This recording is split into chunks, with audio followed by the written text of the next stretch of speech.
ప్రియమైన దేవుని వల్లారా, దేవుడు గత కాలమంతా తన చల్లని రెక్కల నీళ్ళలో కాచి కాపాడి తన మహాకృపచేత మనందరిని మళ్ళా సంఘంగా కూర్చి ఆయన్ను ఆత్మతో సత్యంతో ఆరాధించుకోవటానికి మన పట్ల చూపిన మహాకృప కొరకై దేవునికి కృతజ్ఞతలు తెలియజేస్తూ, అలానే మీ అందరికీ మన ప్రభువు రక్షకుడు క్రీస్తు వారి పరిశుద్ధ నామంలో నా వందనాలు తెలియజేస్తున్నాను.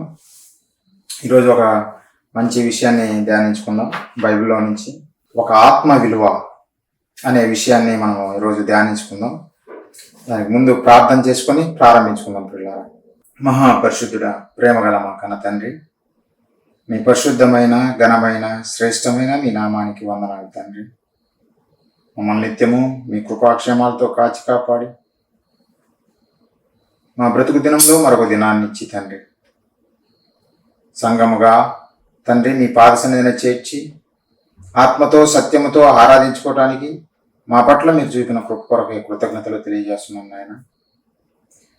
మీరు మా కొరకు రాయించినటువంటి మా బ్రతుకు పుస్తకమైనటువంటి బైబిల్లో నుంచి కొన్ని మాటలు తండ్రి ధ్యానించుకోవటానికి ప్రయత్నపడుచుండగా మాట్లాడుచున్న నాకు సమయోచితమైన జ్ఞానమును ప్రసాదిస్తారని తండ్రి, వింటున్న మీ పిల్లలు నేను మీ మాటలలోని పరమార్థం గ్రహించి వాటి ప్రకారము జీవించి తండ్రి మీ నామాన్ని భూమి మీద మహిమపరిచి మీ చెంతకు చేరులాగున మీ కృప మా పట్ల చూపుతారని వేడుకుంటూ, ఈ ఆరాధన అంతట్లో మీ సహాయం మాకు అనుగ్రహిస్తారని, సమస్తం సవ్యంగా జరిగిస్తారని వేడుకుంటూ తండ్రి, ఈ ప్రార్థన మా ప్రభువును మా రక్షకుడును మీ ప్రియ కుమారుడైన క్రీస్తు వారి అతి శ్రేష్టమైన నామం అడిగి వేడుకుంటున్నాం తండ్రి, ఆమేన్.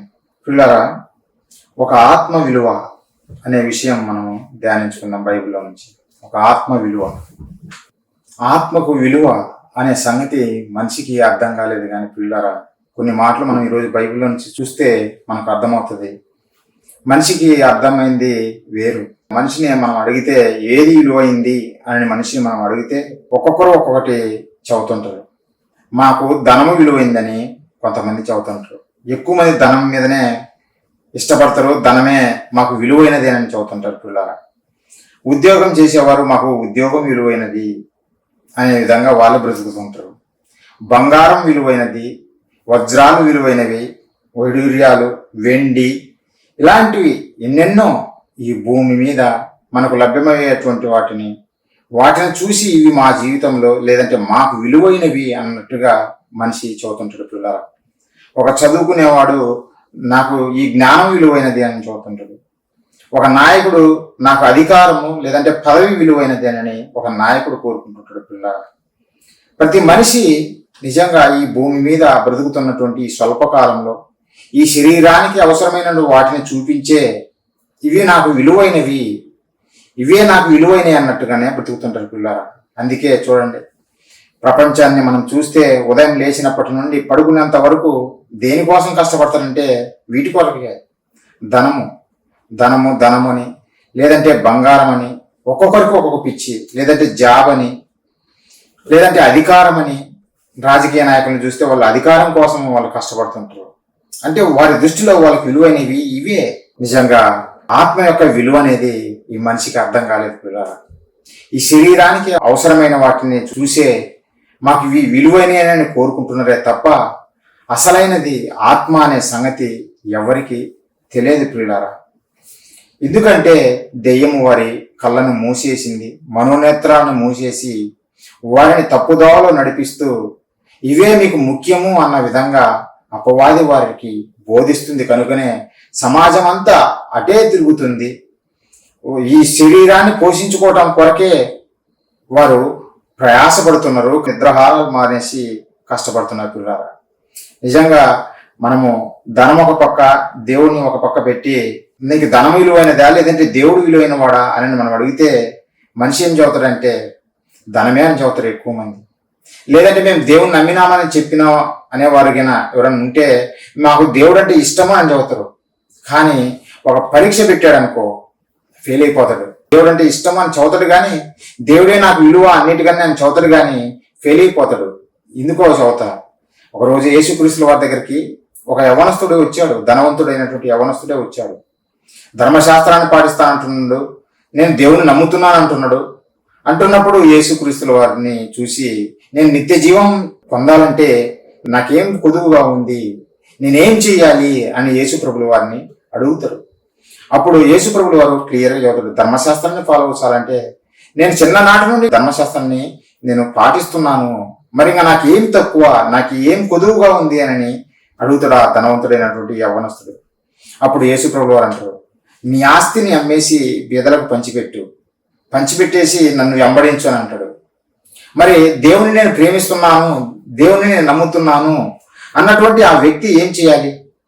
ఆ ధనాన్ని ప్రభువు చెప్పినట్టుగా అమ్మేసి పేదలకు ఇచ్చేసి ప్రభువును వెంబడించాలి కదా? లేదు, వెంబడించలేదు. అతడు ఆస్తి గలవాడు కనుకనే, ధనం గలవాడు కనుకనే ఆ ధనాన్ని విడిచిపెట్టడం ఇష్టం లేక ప్రభువును అంటే దేవుణ్ణి విడిచిపెట్టడానికి ఇష్టపడ్డాడు, కానీ ధనాన్ని విడిచిపెట్టడం కోసం ఇష్టపడలేదు. అంటే ఇక్కడ మనకు అర్థమైపోతుంది, దేవుని నమ్ముతున్నామన్నా మనిషి యొక్క ఆలోచన ఎలా ఉందంటే వారికి విలువైనది ఏంటంటే ఇదే ధనమే కావాలనుకుంటారు. లేదంటే ఈ లోకంలో ఉన్నవి వారికి ఇష్టమైనటువంటిని అవే విలువైన అనుకుంటారు, కానీ దేవుడు లేదంటే దేవునిలో నుండి వచ్చినటువంటి ఆత్మ, జీవాత్మ విలువైనదనే సంగతి వారికి అర్థం కాదు. పిల్లారా, యేసుక్రీస్తు వారు ఏం చెప్పారు అనేది కూడా మనం చూద్దాం, ఏది విలువైనది అనేది కూడా మనం చూద్దాం. అలాగే మనం చూస్తే అలెగ్జాండర్ ది గ్రేట్, గ్రీకుల రాజు, నిజంగా యవ్వన కాలంలోనే నేను ప్రపంచాన్ని జయించాలి, ప్రపంచాన్ని నేను పరిపాలించాలి అనే ఆశతోటి, రాజ్యకాంక్షతోటి పరుగులు తీశాడు, రాజ్యాన్ని స్వతంత్రించుకున్నాడు. కానీ ఈ కనీసం 13 సంవత్సరాలు కూడా పరిపాలించకుండానే మధ్యలోనే తన జీవితాన్ని ముగించుకున్నాడు. దేనికోసం? శరీరం కోసము. నిజంగా ఏ అవసరమో లేదంటే ఈ భూమి మీద తాత్కాలికంగా ఉన్నటువంటి పదవుల కోసమో లేదంటే ధనము కోసమో వెంటాడి చివరికి తన జీవితాన్ని అర్ధాంతరంగా ముగించుకున్నాడు. పిల్లరా, అందుకే యేసుక్రీస్తుల వారు ఈ మానవ సమాజాన్ని చూసి, వీళ్ళు వెంబడిస్తున్న వాటిని బట్టి చూసి ఆయన పలికిన మాట ఒక మాట ఒకసారి చూడండి. పిల్లరా, యేసుక్రీస్తుల వారు ఏం చెప్పాడో ఈ సమాజాన్ని చూసి మనం కూడా తెలుసుకోవాలి ఈ మాటలు. లూకాసు వార్త 9వ అధ్యాయము 25వ వచనం. పిల్లరా, ఒకడు లోకమంతయు సంపాదించి తన్ను తాను పోగొట్టుకుని ఎడల లేక నష్టపరుచుకుని ఎడల వానికి ఏమి ప్రయోజనము? ఒకడు లోకమంతా సంపాదించుకున్నాడు, కానీ తన ప్రాణాన్ని పోగొట్టుకున్నాడు. ఏం ప్రయోజనం గలంటప్పుడు? నువ్వు లోకాన్ని సాధించావు, లేదంటే నేను ధనమును సంపాదించాను అని నువ్వు చెప్పుకుంటున్నావే, బాగానే ఉంది. మరి నీ ప్రాణం నువ్వు అనుభవించాలంటే నువ్వు ఉండాలి కదా భూమి మీద. నువ్వు అనుభవించకుండా వెళ్ళిపోతే నువ్వు సంపాదించింది ఇంక ఎవరికి వెళ్తుంది? ఆలోచించండి. మనిషి యొక్క ఆలోచన పిల్లరా, ఆనాటి నుండి ఈనాటి వరకు ఈరోజు భూమి మీద ఎలా సుఖించాలి, ఎలా అనుభవించాలి అనే విధంగానే బ్రతుకుతున్నాడే తప్ప మనిషికి ఏది ముఖ్యమైనదో, ఏది ప్రయోజనకరమైనదో మనిషి గ్రహించలేకపోతున్నాడు. ఎందుకంటే వారిలో దైవ జ్ఞానం లేదు, ఆత్మ జ్ఞానం లేదు, వారిలో ఉంది లోక జ్ఞానము. దేవుడు అందుకే లోక జ్ఞానాన్ని నేను వెర్రి జ్ఞానంగా చేశాను అని అంటాడు. లోక జ్ఞానం వెర్రి జ్ఞానం కనుకనే నిన్ను ధనము వెంబడి పరుగులు తీపిస్తుంది. లోక జ్ఞానం వెర్రి జ్ఞానం కనుకనే అధికారం కొరకు దాహంతో నిజంగా పరుగులు తీస్తుంటది ఈ లోకం. పిల్లారా, వజ్రాలు సంపాదించాలని, బంగారం సంపాదించాలని పరుగులు తీస్తుంటది ఈ లోకం. పిల్లారా, ఎందుకు? వారు నేర్చుకున్నది వెర్రి జ్ఞానము, దేవుని జ్ఞానం కాదు. దేవుని జ్ఞానం నేర్చుకుంటే ఏది ప్రయోజనకరమో ఆలోచిస్తాడు మనిషి. తనకు ఏది ప్రయోజనకరమో ఆలోచిస్తాడు. అలా ఆలోచించకుండా అల్పకాల పాప భోగాలు అనుభవించటానికి ఉపయోగపడేటువంటి చూసి అవే శాశ్వతం అనుకుని వాటి కోసమే పరుగులు తీస్తున్నాడంటే అదే వెర్రి జ్ఞానము. నిజంగా ధనము ధనము ధనము అంటున్నాడు కదా, మరి ధనమేమన్నా కాపాడుతుందా మనిషిని? దేవుడు చెప్పాడు, నీ ఆస్తి ఉగ్రత దినమందు అక్కడకు రాదని అన్నాడు. మనం కరోనా సమయంలో చూస్తే అది బాగా అర్థమవుతుంది ఎవరికైనా సరే. కరోనా సమయంలో ఎంతో మంది ధనవంతులు వెళ్ళిపోయారు. కరోనా వైరస్ సోకి, కరోనా జబ్బుతోటి ఎంతో మంది మరణించారు. ధనికులు చనిపోయారు, ధనం లేనివారు చనిపోయారు. మరి ధనం ఉన్నవారు, ధనమును నమ్ముకున్నవారు బాగుపరుచుకోవచ్చు కదా, జీవించవచ్చు కదా. అందుకే దేవుడు చెప్పాడు, నువ్వు ధనమును నమ్ముకున్నా నువ్వు పాడైపోతావు, నీ ఆస్తి ఉగ్రత దినమందు నీకు ఏ మాత్రం అక్కకు రాదు అని చెప్పాడు పిల్లరా. కానీ మనిషి ఆలోచిస్తున్నాడా అంటే ఆలోచించటం లేదు. ఏది అవసరమో ఏది ప్రయోజనకరమో మనిషి ఆలోచించటం లేదు. యేసుక్రీస్తు వారు ఒక మంచి మాట చెప్పాడు బైబిల్లో. చూడండి, యోహాను సువార్త 6వ అధ్యాయము 63వ వచనం ఒకసారి చూడండి పిల్లల. ఆత్మయే జీవింపజేయుచున్నది, శరీరము కేవలం నిష్ప్రయోజనము.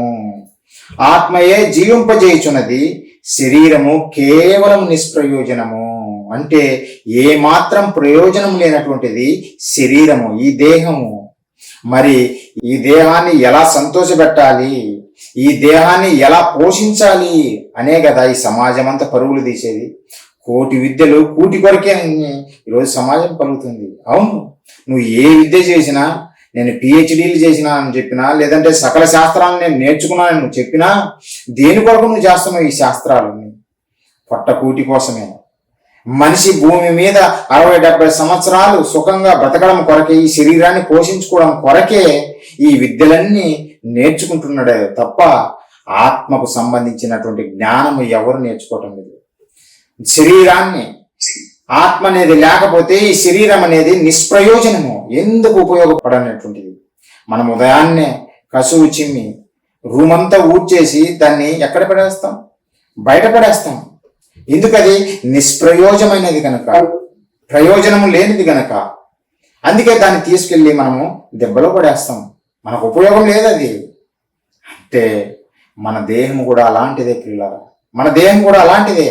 అందుకే చూడండి, మరణించిన మనిషిని చూస్తే మనకు అర్థమవుతుంది. మరణించక ముందు వారిని బట్టి నా భర్త, లేదంటే నా భార్య, నా కుమారుడు, నా కుమార్తె, లేదంటే నా తండ్రి, నా తల్లి అని మనము ప్రేమిస్తాము, సంతోషిస్తాము. ఒకసారి మరణమైన తర్వాత, నువ్వు ప్రేమించిన వారే మరణమైన తర్వాత ఏం చేస్తాము? ఆ డెడ్ బాడీని తీసుకెళ్ళి పాతి పెడతాం, సమాధిలో పెడతాం. మరి ఇంట్లో దాచిపెట్టుకోవచ్చు కదా, నువ్వు ప్రేమించిన వారే కదా, మరి ఇంట్లో దాచిపెట్టుకోవు ఎందుకు? లేదు లేదు, నిష్ప్రయోజనమైన దేహము ఇది. నిష్ప్రయోజనమైన దేహము కనుకనే మన ఇంట్లో ఇంకా మరలా పెట్టుకోము, తీసుకెళ్ళి పాతి పెడతాం పిల్లరా. నిజంగా యేసుక్రీస్తు వారు చెప్పిన మాటలు ఎంత అద్భుతమైనవో చూడండి. ఆత్మయే జీవింపజేయుచున్నది, శరీరము కేవలం నిష్ప్రయోజనము. మరి నిష్ప్రయోజనమైన శరీరం కొరకు ఎందుకు ఈ మనిషి ఇంత తాపత్రయపడుతున్నాడు? నిష్ప్రయోజనమైన ఈ దేహమును పోషించడం కొరకు ఎందుకు మనిషి ఆరాటపడుతున్నాడు? అందుకే యేసుక్రీస్తు వారు చెప్పారు, ఏమి తిందుమో ఏమి తాగుదమో ఎందుకు నువ్వు ఇంతగా చింతించిపోతున్నావు? నీకు అవసరమైనది ఏందో అది తెలుసుకోకుండా, నేను ఇది తినాలి, ఇది అనుభవించాలి, ఇది తాగాలి, లేదంటే మంచి వస్త్రాలు ధరించాలి, వీటన్నిటి గురించి నువ్వు ఎందుకు ఆలోచిస్తున్నావు? నువ్వు వాటి గురించి కాదు ఆలోచించాల్సింది.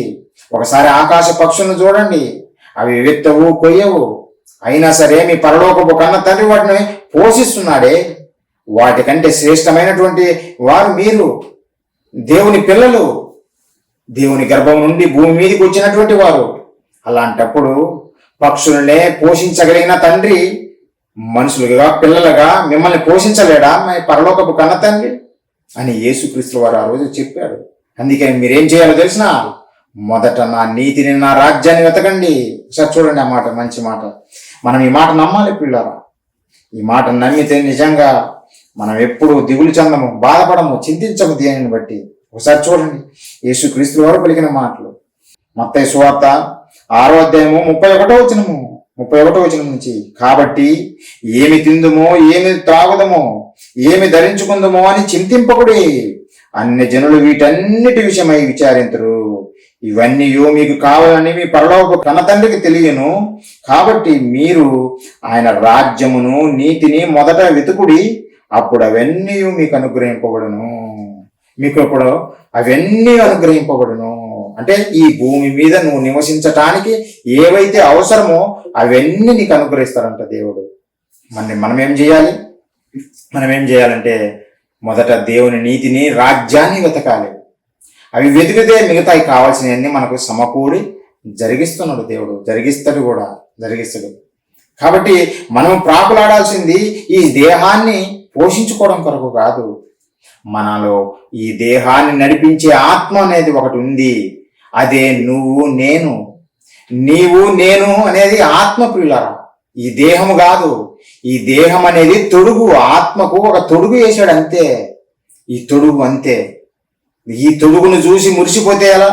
ఈ తొడుగు కోసమే నువ్వు బ్రతుకుతే ఎలా? నిష్ప్రయోజనమైనటువంటి ఈ తొడుగును చూసి దీని కొరకు నీ బ్రతుకంతా కొనసాగిస్తే మరి ఈ తొడుగును నడిపించినటువంటి ఆత్మను సంతోషపెట్టాలని, ఆత్మను జీవింపజేయాలని, ఆత్మను నిజంగా బలపరచాలని ఏ రోజైనా ఎవరైనా అనుకుంటున్నారా? ఈరోజు చూడండి, బోధలు ఎక్కడ చూసినా, ఏ బోధలు చూసినా శరీర సంబంధమైన బోధలే, ఆత్మకు అవసరమైన బోధలు లేవు. ఆత్మ ఏ విధంగా బలం పొందుతుంది, ఆత్మ ఏ విధంగా వృద్ధి చెందుతుంది అనే బోధలు లేవు, కానీ అన్ని శరీర సంబంధమైన బోధలే. దేవుడు నమ్మితే నీకు జాబ్ వస్తుంది, దేవుడు నమ్మితే నీకు రోగం పోతుంది, దేవుడు నమ్మితే నీవు ఆశీర్వదింపబడతావు అని ఇలాంటి బోధలే చేస్తున్నారు. యేసుక్రీస్తుల వారేమో నీకున్నది అమ్మేసి నన్ను వెంబడించమని యేసుక్రీస్తుల వారు చెబితే, వీళ్ళు చెప్పే బోధన మాత్రమే వేరుగా ఉన్నాయి. ఈ భూమి మీద ఉన్నప్పుడే కూర్చుకొని చెబుతున్నారు వీళ్ళు పిల్లగా. అంటే ఆత్మ జ్ఞానం వీళ్ళల్లో లేదు, దేవుని జ్ఞానం వీళ్ళలో లేదు. అందుకే వీరు శరీర సంబంధమైన బోధలే చేస్తున్నారు. దేవుని జ్ఞానం ఉంటే ఆత్మ జ్ఞానం తెలుసుకుంటావు, ఆత్మకి ఏం అవసరమో అది తెలుసుకుంటాం. మనమందరము దేవుని గర్భం నుండి వచ్చినటువంటి వారము, ఆత్మలము, జీవాత్మలము, పరమాత్మలో నుంచి విడిపోయి వచ్చినటువంటి జీవాత్మలము. నేల మంటితో నరుని నిర్మించి వారి నాసికారంధ్రంలో జీవవాయువును వదగా నరుడు జీవాత్మాయను అని రాయబడింది. అంటే దేవునిలో నుండి వచ్చినటువంటి ఆత్మ మన శరీరాన్ని జీవింపజేస్తుంది, నడిపింపజేస్తుంది అనే వాస్తవము బైబిల్లో క్లియర్గా ఉంది ప్రియులారా. మరి ఆ ఆత్మ గురించి ఎవరైనా ఆలోచిస్తున్నారా? ఎవరైనా చింతిస్తున్నారా? నా ఆత్మ ఎలా ఉంది అనేది ఎవరైనా ఆలోచిస్తున్నారా ప్రియులారా? మనిషి మర్చిపోయాడు. మనిషి తనలో ఉండే ఆత్మ గురించి ఎప్పుడో మర్చిపోయాడు, మొదటి నుంచే మర్చిపోయాడు. ఈ రోజే కాదు, మొదటి నుంచే తనలో ఉన్నటువంటి ఆత్మ, లేదంటే తన శరీరాన్ని నడిపించే ఆత్మను గురించి మర్చిపోయాడు ఎప్పుడో పిల్లరా. అందుకే ఏమి తిందుమా, ఏమి ధరించుకుందామా, ఎలా సుఖ సంతోషాలతో బ్రతుకుదామా భూమి మీద, అదే ఆలోచిస్తున్నాడే తప్ప ఆత్మను జీవింపజేసే విధంగా ఉండట్లేదు పిల్లరా, ఉండటం లేదు. అందుకే నోవా గారి కాలానికి వచ్చేసరికి ఆ భూమి మీద జనుల చెడుతనము గొప్పగా అయిపోయిందంట. ఒకసారి చూడండి ఆ మాట. దేవుని పిల్లలుగా భూమి మీదకి వచ్చినటువంటి మనము దేవుని కొరకు బ్రతకకుండా ఎలా తయారయ్యారంటే, బ్రతుకునిచ్చినటువంటి దేవుణ్ణి పక్కన పెట్టారు. తమ శరీరాలను పోషించుకోవడం కొరకే జనులు తినుచూ త్రాగుచూ ఉండిరి అని ఉంటది నోవా గారి కాలంలో. ఎలాంటి చెడుతనం వాళ్ళు ఒకసారి చూడండి. వారి చెడుతనము చాలా గొప్పదంట. ఆదికాండము 6:5-6 నరుల చెడుతనము భూమి మీద గొప్పదనియు వారి హృదయం యొక్క తలంపులలోని ఊహ అంతయు ఎల్లప్పుడు కేవలం చెడ్డదనియు యెహోవా చూచి. నరులలో వచ్చేటువంటి ఊహలన్నీ, ఆలోచనలన్నీ కేవలం చెడ్డవి. ఇది ఎవ్వరు కాదనలేదు పిల్లలు. ఎవరైనా సరే, అమెరికా ప్రెసిడెంట్ అయినా, ఐఏఎస్ అయినా, ప్రధాని అయినా, లేదంటే ముఖ్యమంత్రి అయినా, ప్రతి ఒక్కరి మదిలో మెదిలేవేంటివో తెలుసిన చెడ్డ తలంపులే. మంచి ఆలోచనలు రావు. ఎవరిని మోసం చేద్దామో, ఎవరిని ముంచుదామో, ఇవే కదా. ఎవరిని ఎలా చంపుతాము, ఇలాంటి ఆలోచనలే. ఎవరిని చెరుపుదాము అనేటువంటి, నిజంగా ఆనాటి నుండి ఈనాటి వరకు మనిషిలో మెదులుతున్నటువంటి ఆలోచనలు చూసి దేవుడు బాధపడిపోతున్నాడు. అదే చదువుతున్నాడు. నరుల చెడుతనము భూమి మీద గొప్పదనియు వారి హృదయం యొక్క తలంపులలోని ఊహంతా ఎల్లప్పుడు కేవలం చెడ్డదనియు యెహోవా చూచి. తాను భూమి మీద నరులను చేసినందుకు యెహోవా సంతాపం నుండి తన హృదయంలో నొచ్చుకున్నాడంట. హార్ట్ అటాక్ వచ్చిందంట. అంత హృదయ వేదన కలిగిందంట. ఎవరి వలన? దేవుని పిల్లల వలనే. దేవుని పిల్లల వలనే దేవునికి కన్న తండ్రికి ఏమొచ్చిందంటే కన్నీరు, లేదంటే హార్ట్ అటాక్. హృదయం నలిగిపోతుంది. నిజంగా హృదయంలో నలిగిపోయాడు ఆయన. దేని బట్టి? మన ప్రవర్తనను బట్టే, మనుషుల ప్రవర్తన బట్టి. ఆ రోజు ఉన్నటువంటి నోవా గారి కాలంలో ఉన్నటువంటి ఆ జనాలను చూసి దేవుడు ఎంతగానో చింతించాడు, ఎంతగానో బాధపడిపోయాడు వారిని చూసే కాదు, ఈ రోజున్న సమాజం చూసి కూడా. ఈనాడు కూడా అలానే ఉంది పిల్లారా. ఆనాటి నుండి ఈనాటి వరకు అలానే ఉంది. దేవుడు ఇది చూసినప్పుడు చింత మొదలైంది ఆయనలో. నా పిల్లలు ప్రేమ కలిగి జీవించాల్సినటువంటి వీరేంది ఇలా ప్రేమ లేదు, ద్వేషం పెంచుకున్నారు, కుట్రలు పెంచుకున్నారు, ఒకరినొకరు చంపుకుంటున్నారు, ఒకరినొకరు ద్వేషిస్తున్నారు. ఇలా తయారయ్యారేంటి నా పిల్లలు? నాలాగా ప్రేమ చూపాలి కదా, నాలాగా సహాయం చేయాలి కదా, ఒకరినొకరు ప్రేమించాలి కదా అని దేవుడు అనుకుంటే మనుషులు ఎలా ఉన్నారు? ప్రేమ లేదు ప్రియులారా. మనుషులలో ప్రేమ లేదు. ఎక్కడ చూసినా మోసమే, ఎక్కడ చూసినా ద్వేషమే, ఎక్కడ చూసినా స్వార్థమే. తన స్వార్థం కొరకే బ్రతుకుతున్నాడు మనిషి. ఇలాంటి మనుషులను చూసి దేవుడు బాధపడిపోయాడు. బాధపడుతున్నాడు, తన హృదయంలో నొచ్చుకుంటున్నాడు. చింతలేకి వెళ్ళాడు దేవుడు.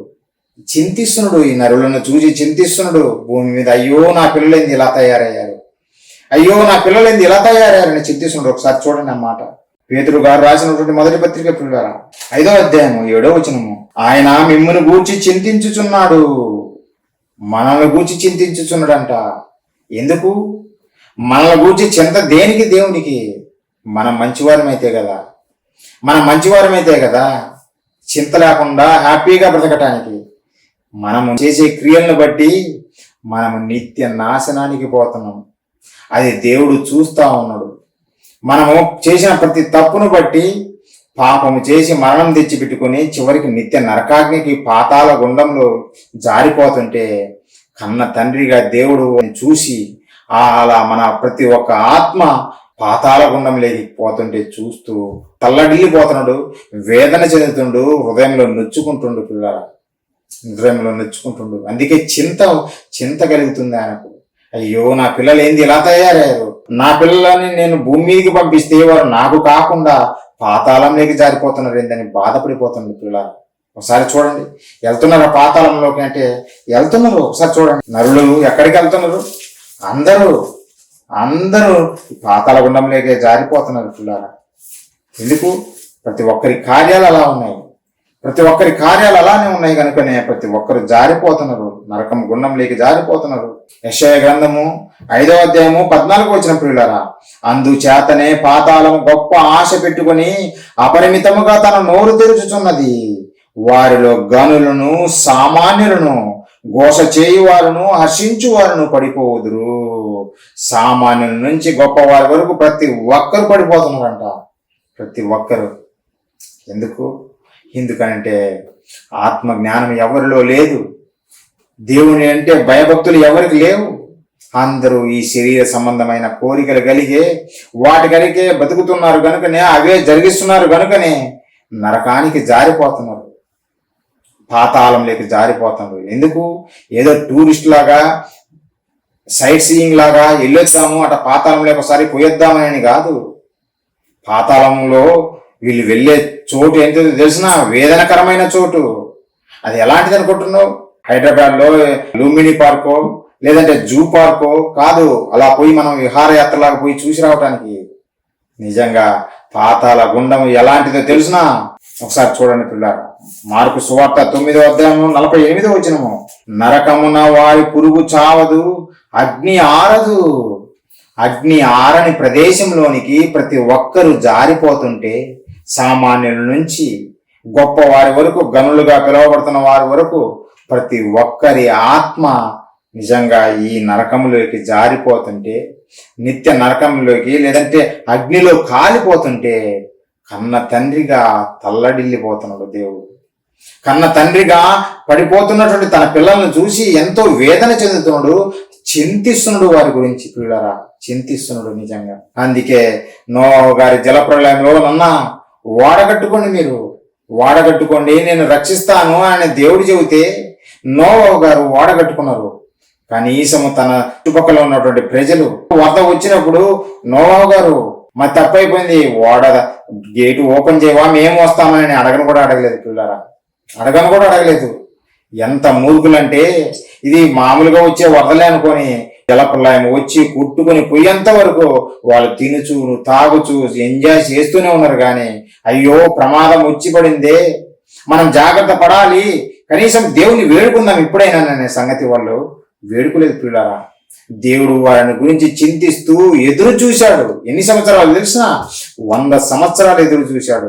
ఏ ఒక్కడైనా మారతడేమోనని 100 సంవత్సరాలు ఎదురు చూశాడు. ఆ రోజు నోవహు గారి జలప్రలయంలో ఒకసారి చూస్తారా అన్నమాట. నోవహు గారి జలప్రలయంలో దేవుడు చెప్పాడు నోవహు గారికి, ఆయన వయసు 500 సంవత్సరాలప్పుడు నోవహు గారికి చెప్పాడు, వాడు నిర్మించుకో నాయన, నీ కొరకు నీ కుటుంబం కొరకు వాడు నిర్మించుకో, నేను జలప్రలయం రప్పించి అందరిని నాశనం చేయబోతున్నాను, కాబట్టి ఓడ నిర్మించుకో అని నోవహు గారి వయస్సు 500 సంవత్సరాలు అప్పుడు చెప్పాడు పిల్లలు. ఒకసారి ఆదికాండము 5వ అధ్యాయము 32వ వచనం మనం చూస్తే, నోవహు 500 ఏండ్లు గలవాడై షేమును హామును యాపెతును కనెను. 500 ఏండ్లు అయినప్పుడు అప్పుడు దేవుని మాట నోవహు గారికి వచ్చింది. అప్పుడే నోవహు గారికి దేవుడు చెప్పాడు, నీ కొరకు నీ కుటుంబం కొరకు ఓడ నిర్మించుకొని చెప్పాడు. ఆ జలప్రలయం వచ్చేసరికి నోవహు గారి వయసు ఎంతో తెలుసా? 600 సంవత్సరాలు. అదే ఆదికాండం 7వ అధ్యాయము 6వ వచనం పిల్లరా. ఆ జల ప్రవాహము భూమి మీదికి వచ్చినప్పుడు నోవహు 600 ఏండ్ల వాడు. జలప్రలయం భూమి మీదకి వచ్చినప్పుడు 600 ఏండ్ల వాడు. అంటే భూమి మీదికి జలప్రలయం రాకముందు నోవహు గారికి దేవుడు చెప్పినప్పుడు 500 ఏండ్ల ఈడు గలవాడు. జలప్రలయం రప్పించింది అప్పటికి 600 ఏండ్లు. అంటే ఈ 100 సంవత్సరాలు ఎదురు చూశాడనమాట దేవుడు వారి కొరకు. అయ్యో నా పిల్లలు నశించిపోకూడదు, నా పిల్లలు నశించిపోకూడదు, నా దగ్గరికి రావాలి అని ఎదురు చూశాడు, కనిపెట్టాడు. ఎవరైనా వచ్చారంటే రాలేదు పిల్లరా. నిజంగా చాలా కఠినులు. వారి కఠిన హృదయం చేసుకొని నిజంగా దేవుని దగ్గరికి రాలేకపోయారు. మనకు తెలుసు, వరదలు వస్తే గవర్నమెంట్ హెచ్చరిస్తారు, ప్రవాహం రాబోతుంది, లోతట్టు ప్రాంతాలంతా సేఫ్ ప్రదేశానికి బయలుదేరండి అని చెబితే అందరూ పరుగులు తీస్తారు. కానీ వీళ్ళు మోకాళ్ళ వరకు నీళ్లు వచ్చినప్పుడన్నా ఆలోచించాలి కదా. అయ్యో ఇదేదో ప్రమాదం పొంచి ఉందే, కనీసం దేవుణ్ణి ఇప్పుడైనా వేడుకుందాము అని వేడుకోవాలి కదా. మెడల వరకు నీరు వచ్చినా సరే అప్పుడైనా ఆలోచించాలి కదా. దేవుడా మా తప్పైంది క్షమించండి అని వేడుకోవచ్చు కదా దేవుణ్ణి. వేడుకోలేదు. జలప్రలయం వచ్చి కొట్టుకొని పోయేంత వరకు తినుచు తాగుచు సంతోషించు పెళ్లి చేసుకుంటూ బ్రతుకుతున్నారు. అలాంటి సమాజం పిల్లల, దేవుని పిల్లలే వీళ్ళంతా ఎవరు? దేవుని పిల్లలే. అందుకే దేవుడు చింతిస్తున్నాడు, బాధపడిపోతున్నాడు, తల్లడిల్లిపోతున్నాడు. అయ్యో నా పిల్లలు రాలేకపోతున్నారు, నా దగ్గరికి రావట్లేదనని నిజంగా వారి కొరకు కనిపెట్టినాను, దీర్ఘశాంతంతో కనిపెట్టినానని దేవుడు పేతురు గారి ద్వారా రాయించాడు. పేతురు గారు రాసినటువంటి మొదటి పత్రిక ఒకసారి చూడండి, 3వ అధ్యాయము 19వ వచనము. దేవుని దీర్ఘశాంతం ఇంకా కనిపెట్టుచుండినప్పుడు పూర్వము నోవహు దినములలో ఓడ సిద్ధపరచుచుండగా అవిధేయులైన వారి యొద్దకు అనగా చెరలో ఉన్న ఆత్మల యొద్దకు ఆయన ఆత్మరూపిగానే వెళ్ళి వారికి ప్రకటించెను. ఆయన ఆత్మరూపిగానే వెళ్ళి ప్రకటించినా మారు మనసు పొందని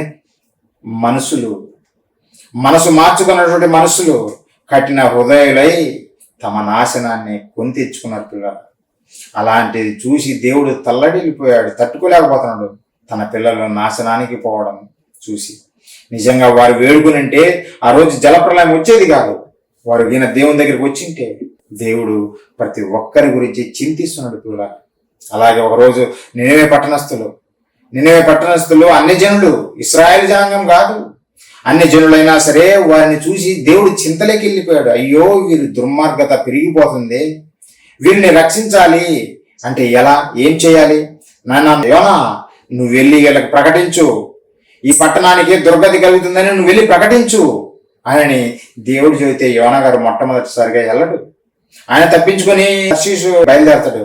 అయితే దేవుడు సరైన రీతిగా యోనా గారికి బుద్ధి చెప్పి మరలా పంపిస్తాడు. నువ్వు వెళ్ళి నినవే పట్టణానికి ప్రకటించు, 40 దినాల్లో దీన్ని నాశనం చేస్తున్నాను, 40 దినాల్లో ఈ పట్టణాన్ని నాశనం చేయబోతున్నాను అని నువ్వు తెలియజేయి యోనా అని చెబితే అప్పుడు యోనా గారు వెళ్ళి ఆ నినవే పట్టణానికి ప్రకటిస్తాడు పిల్లలు.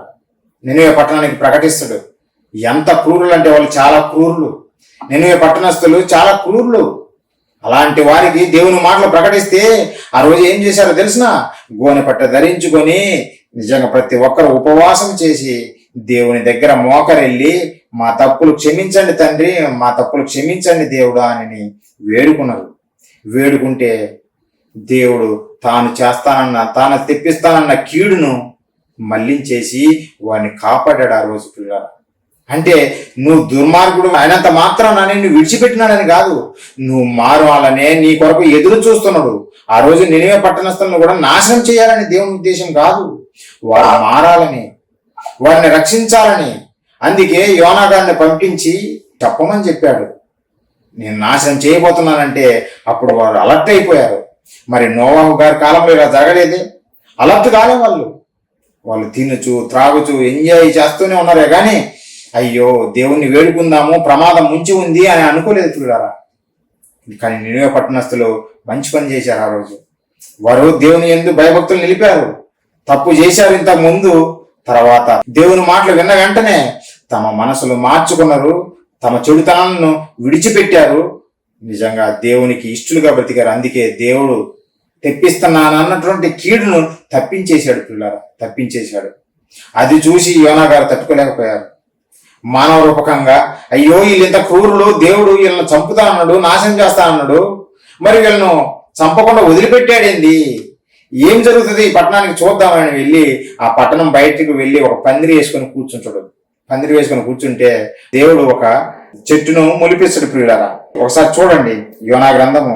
యోనా గారు వారు మారు మనసు పొందడం నచ్చనట్టుగా కనపడుతుంది మనకు ఆ మాటలు చూస్తే ప్రియులారా. దేవుని మనస్సు వేరు, మనుషుల మనస్సు వేరు ప్రియులారా. ఒకసారి చూడండి యోనా గ్రంథము 4వ అధ్యాయము 4వ వచనం నుంచి నేను చదువుతున్నా. అందుకు యెహోవా నీవు కోపించుట న్యాయమా అని అడిగాను. యోనా గారిని దేవుడు అడుగుతుండు, ఎందుకు యోనా నువ్వు కోపపడుతున్నావు, నేను వారి మీదకి కీడు దానందుక, ఎందుకు నువ్వు కోపించడం న్యాయమా అని అడిగాను. అప్పుడు యోనా ఆ పట్టణంలో నుండి పోయి దాని తూర్పు తట్టున బస చేసి అచ్చట పందిరి ఒకటి వేసుకొని ఈ పట్టణమునకు ఏమి సంభవించునో చూచేదనని ఆ నీడను కూర్చొని ఉండగా దేవుడైన యెహోవా సొర చెట్టు ఒకటి ఏర్పరిచి అతనికి కలిగిన శ్రమ పోగొట్టుటకై అది పెరిగి యోనా తలపైగా నీడ వచ్చినట్లుగా చేసెను. ఆ సొర చెట్టును చూసి యోనా బహు సంతోషించెను. ఎందుకు? ఆ ఎండ దెబ్బ తగలకుండా దేవుడు ఆ సొర చెట్టును మొలిపించడం బట్టి ఆ ఆకులు ఆ వారి పందిరి మీద మంచిగా విశ్రాంతి ఇచ్చే విధంగా ఉంది కనుక అందుకే సంతోషించాడు. ఎండ దెబ్బ తగలకుండా హ్యాపీగా ఉందని సంతోషించాడు. అప్పుడు ఏం జరిగింది? 7వ వచనం నుంచి, మరుసటి ఉదయమందు దేవుడు ఒక పురుగును ఏర్పరచగా అది ఆ చెట్టును తొలిపించినందున చెట్టు వాడిపోయెను. మరి ఎండకాయగా దేవుడు వేడిమి గల తూర్పుగాన్ని రప్పించెను. యోనా తలకు ఎండ దెబ్బ తగలగా అతడు సొమ్మసిల్లి బ్రతుకుట కంటే చచ్చుట నాకు మేలనుకొనెను. అప్పుడు దేవుడు ఈ సొర చెట్టును గురించి నీవు కోపించుట న్యాయమా అని యోనాను అడుగుగా యోనా అంటుండు, ప్రాణము పోవునంతగా కోపించుట న్యాయమే అనను. ప్రాణం పోవునంతగా కోపించుట న్యాయమే. ఇప్పుడు దాకా నాకు నీడనిచ్చింది, ఆలా సడన్ గా ఈ నీడ లేకుండా అది ఎండిపోయింది, అంటే నాకు ప్రయోజనకరమైంది ప్రయోజనం లేకుండా అయిపోయింది అని బాధపడుతూ దీని మీద నేను కోపించడం న్యాయమే అని యోనా గారు పలుకుతున్నారు పిల్లరా. ఇక్కడ దేవుడు ఒక పాఠం చదువుతున్నాడు. యోనా, నువ్వు నాటలేదు సొర చెట్టును, నువ్వు పెంచలేదు ఈ సొర చెట్టును, అలా వచ్చి నీకు విశ్రాంతినిచ్చిందని బాగుందని సంతోషించావు. ఒక్కసారి అది లేకపోయేసరికి దాని మీద ఇంత కోపం వచ్చిందే. మరి ఈ నినివే పట్టణస్థుల సంగతి, వీరిని గూర్చి నేను విచారపడవద్దా? ఈ సమాజమును గూర్చి వీళ్ళు నాశనానికి పోతుంటే నాకు దిగులు లేదనుకుంటున్నావా?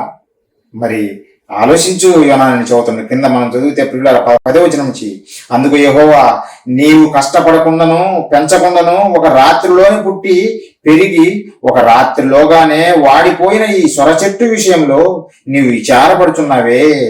అయితే 120,000 కంటే ఎక్కువై కుడి ఎడమలు ఎరుగని జనము బహు పశువులు గల నినివే మహాపురము విషయంలో నేను విచారపడవద్దా అని యోనాతో సెలవిచ్చను. నేను విచారపడవద్దా? అన్య జనుల గురించి దేవుడు విచారపడుతున్నాడు. ఎందుకు ఈ విషయం తెలియజేస్తుందంటే పిల్లరా, నినివే పట్టణస్థులు క్రూరులు, ఘోరమైనటువంటి జనాంగము. అయినా సరే వారిని గూర్చి దేవుడు విచారపడుతున్నాడు. అయ్యో నా పిల్లలు చెడిపోతున్నారు, అయ్యో నా పిల్లలు చెడిపోతున్నారు ఆయన బాధపడుతూ ఇశ్రాయేలు ప్రవక్త అయినటువంటి యోనాను పంపించాడు వారిని మార్చే విధంగా, వారిని మార్చడం కొరకు. ఒకవేళ లేకపోతే నాశనం అయిపోయేవారు. దేవుని మాటలు విని వారు మారు మనసు పొందకపోయింటే నాశనం అయ్యేవాళ్ళు. దేవుని మనస్సు మనం అర్థం చేసుకోవాలి పిల్లలు. మనిషికి అర్థం కాలేదు, ఒక ఆత్మ ఒకటి చనిపోతే పోనీ లేదు, చంపేస్తాడు ఈజీగా. తన కోపం అంతా చూపిస్తూ నిజంగా తనకేదో ద్రోహం చేసినాడని లేదంటే తనకేదో అడ్డు వచ్చాడని ఆ మనిషిని లేపేయడమే చూస్తాడే తప్ప అతనిలో ఉండే ఆత్మ విలువ ఈ మనిషికి అర్థం కాదు పిల్లరా.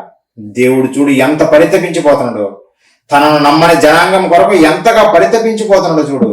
నాశనం కాదు దేవుడు కోరుకున్నది, మనల్ని బ్రతికించడమే దేవుడు కోరుకుంటున్నాడు. అందుకే దేవుడు ఇదిగో లోబడే ప్రజల వైపు నా చేతులు చాచి నేను దినమెల్లా ఎదురు చూస్తున్నాను, మిమ్మల్ని పిలుస్తున్నానని ప్రవక్త అయిన యెషయా గారి ద్వారా తెలియజేశారు పిల్లరా. ఒకసారి చూడండి ఆ మాట. యెషయా గ్రంథము 65వ అధ్యాయము 2వ వచనము. తమ ఆలోచనలను అనుసరించి చెడు మార్గమును నడుచుకొనుచు లోబడనొల్లని ప్రజల వైపు దినమంతయు నా చేతులు చాపుచున్నాను. దినమంతా నా చేతులు చాపి ఎదురు చూస్తున్నాను. ఎవరి కొరకు? లోబడని ఈ ప్రజల వైపు. ఏదో నినివే పట్టణస్థులు లేదంటే నోవా గారు ఉన్న కాలంలో ఉన్నటువంటి ప్రజలకు మాత్రమే కాదు, ఈ రోజు ఉన్నటువంటి సమాజాన్ని చూసి కూడా దేవుడు దినమెల్ల తన చేతులు చాపి ఎదురు చూసి పిలుస్తున్నాడు మనందరినీ. ఈ సమాజాన్ని పిలుస్తున్నాడు దేవుడు. ఎవరైనా వింటున్నారా? లోబడని ప్రజల వైపు ఆయన ఎదురు చూస్తున్నాడంటే ఆలోచించండి. ఒక కంపెనీలో మనం ఉద్యోగానికి జాయిన్ అయితే వారికి లోబడి మనం పని చేయాలి. ఒకవేళ నేను లోబడను అని అంటే, బాబు నువ్వు లోబడు బాబు, మాకు లోబడు బాబు అని వాళ్ళు నమస్కరించరు, మనకు మెడగట్టి బయటికి గెంటేస్తారు తెలుసా. కానీ దేవుడు ఏందండి విచిత్రంగా, లోబడని వారి వైపు నా చేతులు చాపి ఉన్నానని దేవుడు ఏంది ఇంత విచిత్రంగా ఆయన ప్రేమ చూపుతున్నాడు. ఆయన కోరిక ఇదే. ఆయన కోరిక ఏందో తెలిసిన, దుష్టుడు మరణముందుట చేత నాకేమాత్రమైన సంతోషమా? నాకు సంతోషం లేదు. వారు మారు మనసు పొంది నా వద్దకు తిరిగి రావడమే, వారు రక్షించడమే నాకు ఇష్టము. ఆ ఆత్మ రక్షింపబడమే నాకు ఇష్టము తప్ప నాశనానికి పోవడం నాకు ఇష్టం లేదు, నాకు ఇష్టం లేదు. అందుకే దినమెల్లా నా చేతులు చాపి నేను ఎదురు చూస్తున్నాను, ఈ లోబడిన ప్రజలను నేను పిలుస్తున్నాను అని దేవుడు తన చేతులు చాపి పిలుస్తున్నాడు. ఎవరైనా వస్తున్నారా? ఎవరైనా వస్తున్నారంటే లేదు పిల్లలు, నిజంగా లేదు. క్రైస్తవులు అలానే తయారయ్యారు, పేరుకు క్రైస్తవులే. కానీ దేవుని మనసు ఎవరికి అర్థం కావటం లేదు. దేవుని మనసు ఎవరికి అర్థం కావటం లేదు. ఈరోజు దేవుని మనసు మనకు అర్థమైంది కనుకనే కొద్ది వారమైనా సరే పల్లె పల్లెకు మనం వెళ్ళి సువార్త ప్రకటించడానికి కారణం ఏందో తెలుసునా? ఎవరు నశించకూడదు, ప్రతి ఒక్కరూ దేవుని చెంతకు రావాలి, కన్న తండ్రి దగ్గరికి రావాలి. ఆయన ఎదురు చూస్తున్నాడు మనందరి కోసము అని తెలియజేయడం కొరకే మనము పల్లె సువార్తలు ప్రారంభించాము పిల్లలు. దేవుని మనసును తెలియజేసి దేవుని వైపు తిప్పాలని ప్రజలను. ఎందుకు? ఒక ఆత్మను మనం రక్షించాలి. దేవుడు ఎంతగా పరితపించిపోతున్నాడో చూడండి, ఎంతగా చింతిస్తున్నాడో చూడండి. ఈ లోబడిన ప్రజలను వైపు చూసి కూడా ఆయన చింతలోకి వెళ్తున్నాడంటే వాళ్ళు చెడిపోయారు కదా, పోతే పోనీలే అనుకోవటం లేదు దేవుడు. వీళ్ళు పనికి రాని వాళ్ళు కదా, నాకెందుకు అవసరం లేదని అనుకోవటం లేదు దేవుడు. మన ఇంట్లో ఒక చెట్టు వేస్తాం, ఆ చెట్టు మామిడి చెట్టు అనుకోండి, ఆ మామిడి పండ్లు కాయకపోతే ఏం చేస్తాం? చెట్టును పీకి పడేస్తాం. ఇది పనికి రాని చెట్టు అని అంటాం, మనకెందుకు ఉపయోగపడదని పక్కన పడేస్తాం. అలాగే ఒక కోడిని పెంచుకుంటావు, ఆ కోడి గుడ్లు పెట్టకపోతే దీన్ని కోసేయని రా అంటావు. దీన్ని కోసేయని, ఇది ఎందుకు ఉపయోగపడదు, నిష్ప్రయోజనమైనది అని చూస్తుంటాం పిల్లరా. కానీ మనమందరము నిజంగా నిష్ప్రయోజకులుగా మారిపోయి మనమే చంపుకుంటూ నరకానికి ఆహుతులైపోతుంటే కన్న తండ్రిగా దేవుడు చూసి తట్టుకోలేక తల్లడిల్లిపోతూ, నిజంగా నా పిల్లల్ని నేను రక్షించుకోవాలి, నా పిల్లల్ని నేను రక్షించుకోవాలని ఆయన ఈ భూమి మీదికి మనిషిని పంపించినప్పటి నుంచి దిగులు చెందుతూ బాధ చెందుతూ ఉన్నాడు పిల్లారా. ఒక పక్క యేసుక్రీస్తుల వారు ఇదంతా గమనిస్తూనే ఉన్నాడు పరలోకంలో. యేసుక్రీస్తుల వారు తండ్రి పడుతున్నటువంటి ఆవేదనను ఒక పక్క చూస్తూనే ఉన్నాడు. ఏంది నా తండ్రి ఇలా బాధపడిపోతున్నాడు, ఇంతగా చింతిస్తున్నాడు ఏంది నా తండ్రి దేవుడు అని పరలోకంలో ఉన్నటువంటి యేసుక్రీస్తుల వారు తండ్రి ముఖంకి వెళ్ళి చూసి ఆయన కూడా దిగులు చెందుతా ఉన్నాడు. నా తండ్రితో ప్రతి దినం నేను సంతోషంగా ఉండేవాడిని, నా తండ్రి ఏంది మానవాళి కోసం ఇంతగా దిగులు చెందుతున్నాడు ఏంది అని బాధపడిపోతున్నాడు. యేసుక్రీస్తుల వారు ఎలా ఉండేవారు తెలుసా? ప్రారంభంలో మొదట్లో ఎలా ఉండేవారో తెలుసా? భూమి మీదికి నరులు రాకముందు పరలోకంలో తండ్రి చెంతన ఎలా ఉండేవాడో తెలుసా? ప్రతి దినము సంతోషంతో ఉండేవాడు. చూడండి సామెతల గ్రంథము 8వ అధ్యాయము 30వ వచనము. నేను ఆయన యొద్ద ప్రధాన శిల్పినై అనుదినము సంతోషించుచు నిత్యము ఆయన సన్నిధిని ఆనందించుచుంటిని. నిత్యము ఆయన సన్నిధిని ఆనందించుచుంటిని. దేవుని సన్నిధిలో కన్న తండ్రి దగ్గర ప్రతి నిత్యము ఆనందమే, సంతోషమే యేసుక్రీస్తుల వారికి. కానీ ఎప్పుడైతే భూమి మీదికి నరులు వచ్చారో, ఈ నరులు చేస్తున్నటువంటి క్రియలను బట్టి తండ్రిగా దేవుడు బాధపడిపోతుంటే, నిజంగా యేసుక్రీస్తుల వారు కూడా ఆ తండ్రి బాధను చూసి తట్టుకోలేకపోయాడు. దేవుడేమో ఎలా రక్షించాలి, నా పిల్లలను రక్షించాలి, నా దగ్గరికి చేర్చుకోవాలి అని ఆయన చింతిస్తుంటే, యేసుక్రీస్తుల వారు కూడా ఇంకా ఆనందం అంతా ఆయనది కూడా ఆవిరైపోయింది పిల్లరా. అప్పుడు తండ్రి అయిన దేవుడు అడిగాడు, ఎవరు వెళ్తారు మా నిమిత్తము? ఎవరు ఈ సమాజాన్ని నా వైపు తిప్పుతారు? ఎవరు ఈ సమాజాన్ని నా దగ్గరికి తిరిగి చేర్చుతారు అని ప్రవక్త అయిన యెషయా గారి ద్వారా దేవుడు అడిగిస్తాడు పిల్లలు. చూడండి, యెషయా గ్రంథము 6వ అధ్యాయం 8వ వచనము. అప్పుడు నేను ఎవరిని పంపెదను, మా నిమిత్తం ఎవడ పోవునని ప్రభువు సెలవీయగా వింటిని. నేను ఎవరిని పంపాలి? ఎవరు వెళ్తారు? ఎవరిని భూమి మీదకి పంపించినా వాళ్ళందరూ పాపంలో కూరుకుపోతున్నారు. ప్రతి ఒక్కరు పాపం చేస్తూనే ఉన్నారు. మరి ఎవరు నా దగ్గరికి నడిపిస్తారు? ఈ సమాజాన్ని, ఈ మానవాళిని ఎవరు నా దగ్గరికి నడిపిస్తారు అని దేవుడు అడుగుతుంటే అప్పుడు ప్రవక్త అయిన యెషయా గారు పలుకుతున్నారు అదే మాట యేసుక్రీస్తు వారి గురించి. ప్రియులారా, ఇదిగో అంతటి నేను చిత్తగించుము, నేనున్నాను, నన్ను పంపుమనగా నేనున్నాను తండ్రి. నీ బాధని నేను చూస్తున్నాను, కల్లారా నేను చూశాను. నువ్వు ఎంతగా వేదన చెందుతున్నావో నేను చూస్తున్నాను తండ్రి. మీ కంటిలో నేను కన్నీరు తుడచాలనుకుంటున్నాను, మీలో ఆనందాన్ని నేను చూడాలనుకుంటున్నాను, మీ దగ్గర మరలా నిత్యం నేను సంతోషంగా ఉండాలనుకుంటున్నాను. కాబట్టి మీరు ఎందుకు దుఃఖపడుతున్నారో ఆ దుఃఖాన్ని తీసేసే పని నేను చేస్తాను తండ్రి. నేను వెళ్తాను.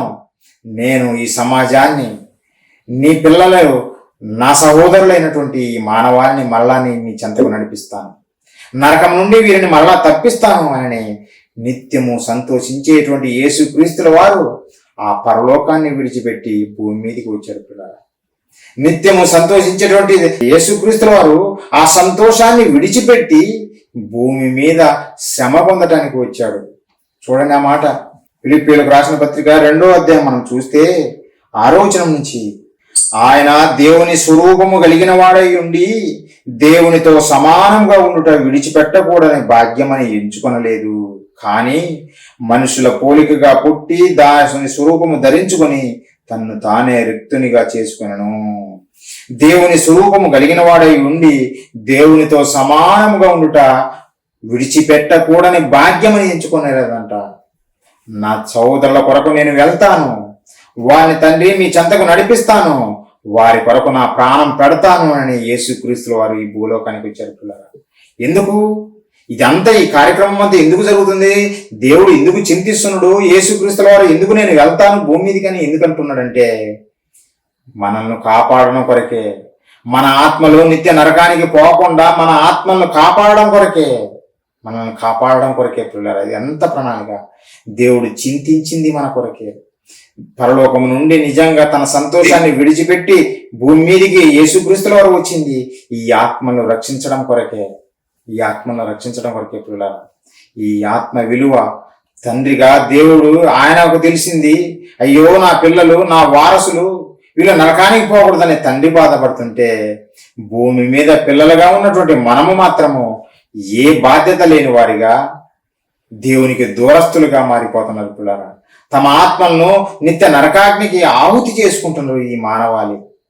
ఈ మాటలు చదువుతుంటే ఎవరైనా వస్తున్నారా? రానొల్లని వారిగా ఉన్నారు.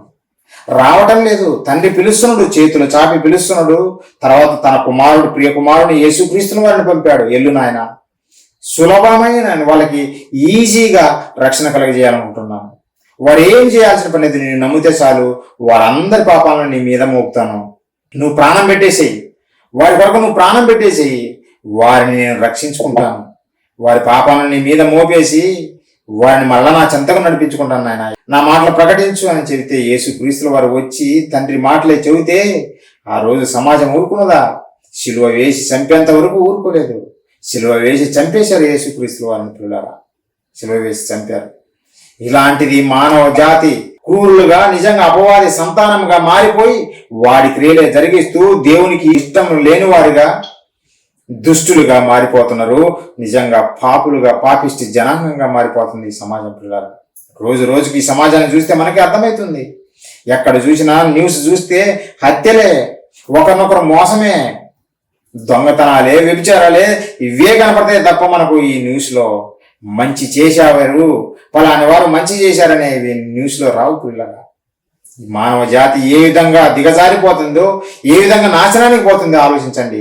దేవుడు తన ప్రియ కుమారుడైనటువంటి యేసుక్రీస్తుల వారి ద్వారా ఉచితంగా రక్షణ అనుగ్రహిస్తే దాన్ని తృణీకరిస్తున్నారే గాని నిజంగా తండ్రి దగ్గరికి రావాలనే కోరిక ఎవరికి లేదు పిల్లలు, ఎవరికి లేదు. ఈ ఆత్మ విలువ అర్థం కావటం లేదు మనిషికి. మరణించిన మరుక్షణము అప్పుడు అర్థం చేసుకున్న ఉపయోగం ఏం లేదు. తండ్రి అయిన దేవుడికి తన పిల్లలు నరకానికి పోకూడదనే, ఈ ఆత్మలను కాపాడాలనే పెద్ద ప్రణాళిక వేసి తన ప్రియ కుమారుని భూమి మీదకి పంపించాడు. పిల్లలు మనలందరినీ కొన్నాడు, విలువ పెట్టి కొన్నాడు. మనలందరినీ యేసుక్రీస్తుల వారు కొన్నాడు, తన ప్రాణం పెట్టి కొన్నాడు. మన ఆత్మ విలువ ఏంటో తెలుసా? మన ఆత్మ విలువ పరిశుద్ధుని ప్రాణం పోవటం, పరిశుద్ధుని ప్రాణము త్యాగం తెలుసా? ఒకసారి కొరింథీయులకు రాసినటువంటి మొదటి పత్రిక 6వ అధ్యాయము 20వ వచనం ఒకసారి చూడండి. మీరు మీ సొత్తు కారు, విలువ పెట్టి కొనబడిన వారు, విలువ పెట్టి కొనబడిన వారు. మనం కొనబడ్డాము. తప్పిపోయినటువంటి మనల్ని మరలా యేసుక్రీస్తుల వారు తన ప్రాణం పెట్టి కొన్నాడు మనల్ని. మన ఆత్మ విలువ గురించి మీకు తెలియజేస్తున్న పిల్లరా, మన ఆత్మ యొక్క విలువ అలా ఆషామాషిగా మనం బ్రతికితే ఆరని అగ్నిలోకి ఆవితైపోతాం. అలా ఉండకూడదనే తన ప్రియ కుమారుడు క్రీస్తుని పంపించింది. తన ప్రాణం పెట్టి మనల్ని కొన్నాడు యేసుక్రీస్తుల వారు. తన ప్రాణం పెట్టి మనల్ని కొన్నాడు. ప్రతి ఒక్కరిని కొన్నాడు. అర్థం చేసుకుంటున్నారా క్రీస్తు ప్రేమను? అర్థం చేసుకోవట్లేదు. ప్రకటన గ్రంథం 5వ అధ్యాయం పిల్లరా 10వ వచనము, నీవు ఆ గ్రంథమును తీసుకుని దాని ముద్రలను విప్పుటకు యోగ్యుడవు. యేసుక్రీస్తుల వారి గురించి చెబుతుండ్రు. నీవు వధింపబడిన వాడవై నీ రక్తమిచ్చి ప్రతి వంశములోను, ఆయా భాషలో మాట్లాడు వారిలోను, ప్రతి ప్రజలోను, ప్రతి జనములోను దేవుని కొరకు మనుషులను కొని, దేవుని కొరకు నీవు మనుషులను కొన్నావు ప్రభువా. నువ్వు ప్రాణం పెట్టి కొన్నావు వీరినందరినీ. ఈ ఆత్మలను ప్రాణం పెట్టి నువ్వు కొన్నావు. నిజంగా కొన్నాడా అంటే కొన్నాడు పిల్లరా. వెలకట్టలేము, క్రీస్తు త్యాగానికి వెలకట్టలేము మనము. దేనికోసం ఆయన ప్రాణం పెట్టాడు? ఈ ఆత్మను రక్షించడం కొరకే. మన ఆత్మను రక్షించడం కొరకే కదా. దేని కొరకు ప్రాణం పెట్టాడు? ఊరికనా? జంతువుల కోసమా? కాదు. పక్షుల కోసమా? కాదు. ఈ సృష్టి కోసమా? కాదు. మన కొరకే. దేవుని పిల్లగా పుట్టినటువంటి మన కొరకే నిజంగా తన ప్రాణం పెట్టాడు మన ఆత్మను రక్షించాలని. దాని విలువ వెలకట్టలేనిది. అంత గొప్ప త్యాగము యేసుక్రీస్తుల వారు చేశారు పిల్లారా. మరి ఎవరికైనా ఇది సృహిస్తుందా? ఎవరికైనా ఇది తెలుస్తుందా? అయ్యో, నా కొరకు ప్రాణం పెట్టాడే యేసుక్రీస్తుల వారు, ఈ ప్రజల కొరకు ప్రాణం పెట్టాడే, వెళ్ళి సువార్త ప్రకటిద్దాము, వారిని దేవునిలోకి నడిపిద్దాము అనే ఆలోచన ఎవరికైనా ఉంటుందా? లేదు పిల్లారా. ఎక్కువ మంది ఇక దోచుకోవడమే, దేవుని పేరు చెప్పి దోచుకోవడమే, మోసాలు చేయడమే తప్ప ఎక్కడ చూడండి మీరు యూట్యూబ్లో చూస్తే అవే మోసమే తప్ప రెండోది లేదు. ఒక ఆత్మను కాపాడాలనే ఆశ ఎవరిలో ఉంది? కన్న తండ్రి ఎదురు చూస్తున్నాడు, ఎవరు వెళ్తారో నా నిమిత్తమని ఆయన ఎదురు చూస్తున్నాడు. యేసుక్రీస్తుల వారు వచ్చి ఆయన జాబ్ ఆయన చేశాడు, ప్రాణం పెట్టాడు. ఇంకా ఆ ప్రాణం పెట్టిన సంగతి సమాజానికి తెలియజెప్పాల్సిన బాధ్యత మనదే కదా. మనం చెప్పాలి కదా. మనం చెప్పకపోతే వారికి ఎలా తెలుస్తుంది? మనం చెప్పకపోతే ఈ సమాజానికి తెలియదు కదా. అలాంటప్పుడు మన మీద బాధ్యత ఉంది. ఆ బాధ్యత ఎరిగి మనము సువార్త ప్రకటించాలి. అప్పుడే ఒక ఆత్మ రక్షింపబడుతుంది. కన్న తండ్రి ఇంత పరితపించిపోతుంటే ఆ దేవుని నమ్మిన మనము సువార్త ప్రకటించకపోతే ఏం ప్రయోజనము? నాకు అది లేదు ఇది లేదని ఎప్పుడు కంప్లైంట్ చేస్తుంటే దేవుడు బాధపడిపోడా? నా పిల్లలారా, మీరు ఏం చేస్తున్నారు? ఎప్పుడు మీకు అది కావాలి ఇది కావాలని అడగడమేనా? అదేనా? ఆత్మలను రక్షించరా? మీ సహోదరులను రక్షించరా? మీ సహోదరుల కొరకు మీ ప్రాణం పెట్టరా అని దేవుడు అడుగుతున్నాడు. పిల్లగా పెట్టాలి, మనం ప్రాణం పెట్టాలి. మనం నిజంగా మన సహోదరుల నిమిత్తం మనం కూడా ప్రాణం పెట్టాలి. అదే ప్రేమ అన్నాడు. మనం దేవుణ్ణి ప్రేమిస్తే మనం కూడా మన సహోదరుల నిమిత్తం ప్రాణం పెట్టాలి. ఒక సువార్త రూపంలో పల్లె పల్లెకు వెళ్ళాలి, ప్రతి పట్టణానికి వెళ్ళాలి. దేవుడు అవకాశం ఇచ్చిన ప్రతి చోట ప్రకటించాలి. అందులో మన శ్రమ ఖర్చు అవుతుంది. మన శ్రమ ఖర్చు అయితే అదే మన ప్రాణం పెట్టడము. మన శ్రమట ఓర్చడమే మనం ప్రాణం పెట్టడం మన తండ్రి కొరకు. పిల్లలు అలా చేసేవారిగా మనం ఉండాలి తప్ప ఏదో ఆదివారం 4 గోడల మధ్య కూర్చొని భజన చేసుకుని ఇంటికి వెళ్ళేవారిగా ఉంటే మనకు వచ్చే ప్రయోజనం ఏమి ఉండదు. పిల్లరా, ఒకరోజు నిజంగా ఆ ఆత్మ మార్పు కోసమే దేవుడు ఎంతగానో ఎదురు చూస్తున్నాడు. వారు మారినప్పుడు సంతోషిస్తున్నాడు. పరలోకంలో ఎంతో సంతోషంతో ఉత్సవాలు జరుగుతున్నాయి. పిల్లలు ఒక పాపి మారినప్పుడే అదే ఉపమానం యేసుక్రీస్తుల వారు చెప్పారు. ఒక తండ్రికి ఇద్దరు కుమారులు ఉన్నారు. ఆ ఇద్దరు కుమారులు ఒక చిన్న కుమారుడు వచ్చేసి, నానా నాకు నా ఆస్తిని పంచిపెట్టు అని అన్నప్పుడు తండ్రిగా తన కుమారులిద్దరికి ఆస్తి పంచిపెట్టాడు. ఆస్తి పంచిపెట్టి కొంతకాలానికి చిన్న కుమారుడు ఆ ఆస్తిని సమకూర్చుకొని వేరొక దేశానికి వెళ్ళి అక్కడ సుఖంగా బతుకుతూ సంతోషిస్తూ విలాసవంతమైన జీవితం కొనసాగిస్తూ తన దగ్గర ఉన్న ఆస్తిని అంతా కాజేసుకున్నాడు. చివరికి తినడానికి ఏమి దొరకక ఒక వ్యక్తి దగ్గరికి చేరిపోతే ఆ వ్యక్తి జీతగాడిగా పెట్టుకొని నా పందులు ఖాయమని చెబుతాడు. నా పందులు ఖాయమని చెబుతున్నాడే కానీ అతనికి ఆ చిన్నవాడికి భోజనం పెట్టేవాడు కాదు. అప్పుడు అది తెలుసుకున్నటువంటి ఇతడు చివరికి ఆ పందుల పొట్టు తినడానికి వెళ్ళి అసహించుకొని, అయ్యో నా తండ్రి దగ్గర సేవకులకు మంచి భోజనం దొరుకుతుంది, నా పరిస్థితి ఏంది, ఇలా తయారైంది, అయితే నా తండ్రి దగ్గరికి నేను మరలా తిరిగి వెళ్తాను, నా తండ్రి దగ్గరికి మరలా నేను తిరిగి వెళ్తాను, నా తండ్రి నన్ను చేర్చుకుంటాడు, నేను ఒప్పుకుంటాను, నా తప్పైపోయింది తండ్రి, మీకు విరోధముగా నేను పాపం చేశాను కనుక నన్ను క్షమించండి, నేను నా తండ్రిని వేడుకుంటాను, నా తండ్రి నన్ను క్షమిస్తాడు అని తిరుగు బయలుదేరైతే ప్రియులరా తండ్రి ఎలా ఉన్నాడో తెలుసునా? ఆ కుమారుడు కోసమే, తప్పిపోయిన ఆ కుమారుడు కోసమే ఎదురు చూస్తూ ఉన్నాడు తెలుసా? ఒకసారి చూడండి లూకా సువార్త ప్రియులారా 15వ అధ్యాయం. తండ్రి మనసు, దేవుని మనసు తెలియజేస్తున్నాం. దేవుని మనసు ప్రియులారా, ఆ తప్పిపోయిన కుమారుడే అంటే ఆ ఒక కుమారుడే కాదు, ఈరోజు సమాజాన్ని అందరి కోసము చెప్పబడిన మాటలు ప్రియులారా యేసుక్రీస్తుల వారి ఉపమానం ద్వారా తెలియజేస్తున్నాడు. ఈ సమాజం అంతా అలాంటి స్థితిలోనే ఉంది. మీ కొరకే దేవుడు ఎదురు చూస్తున్నాడు, పరలోకపు కన్న తండ్రి. ఎందుకంటే క్రీస్తుల వారు పక్క నుండి చూసి ఇచ్చిన వాడు కదా, తండ్రిని చూస్తూ ఉన్నవాడు. ఆయన పడుతున్నటువంటి బాధను చూసి తట్టుకోలేక భూమి మీదకి వచ్చినటువంటి వాడు తండ్రిని సంతోష పెట్టాలని ప్రియులారా. 15వ అధ్యాయము లూకా సువార్త మనం చూడగలిగితే 17వ వచనం నుంచి చదువుతున్నా. 17వ వచనం నుంచి, అయితే బుద్ధి వచ్చినప్పుడు వాడు చిన్న కుమారుడు, నా తండ్రి వద్ద ఎంతో మంది కూలివాండ్రకు అన్నము సమృద్ధిగా ఉన్నది, నేనైతే ఇక్కడ ఆకలికి చచ్చిపోచున్నాను, నేను లేచి నా తండ్రి వద్దకు వెళ్ళి, తండ్రి నేను పరలోకమునకును విరోధముగాను నీ ఎదుటను పాపం చేసి తిని ఇక మీదట నీ కుమారుడును అనిపించుకొనుటకు యోగ్యుడును కాను, నన్ను నీ కూలి వారిలో ఒకనిగా పెట్టుకొనుమని అతనితో చెప్పుదనుకుని లేచి తండ్రి వద్దకు వచ్చెను. వాడింకా దూరముగా ఉన్నప్పుడు తండ్రి వానిని చూచి కనికరపడి పరిగెత్తి వాని మెడ మీద ముద్దు పెట్టుకొనెను. చూడు తండ్రి మనసు ప్రియులారా. ఎవరైనా నిజంగా తన ఆస్తిని పాడు చేసినటువంటి కుమారుని చూసి ఈ లోకంలో నిజంగా మెచ్చుకుంటారా?